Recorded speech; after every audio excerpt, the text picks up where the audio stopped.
I love this question. And this is the kind of work I love doing because I like supporting small businesses, especially father-son businesses. And a business like that, you want to protect it. You want to make sure it's set up right.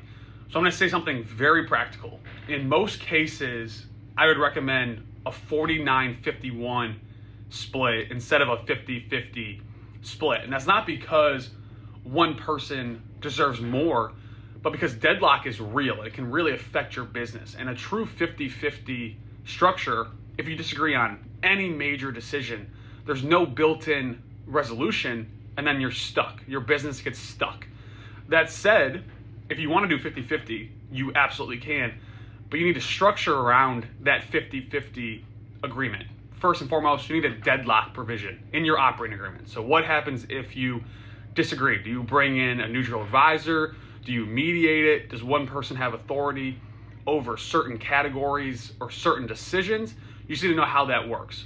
Second, you need to clearly separate management roles. Even in a 50-50 ownership setup, one of you should be designated as managing day-to-day operations. The other can have oversight without operational paralysis that can be caused by 50-50. Third, define compensation versus profit.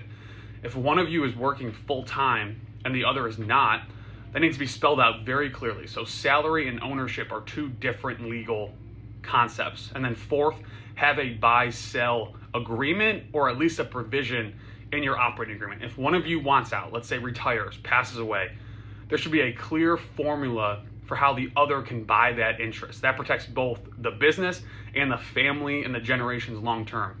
50-50 works when communication and documentation is strong, but legally you need a mechanism for when it isn't. And the operating agreement is not about assuming conflict is coming. It's just about protecting the relationship if conflict ever does show up. And that is so especially important in a family business.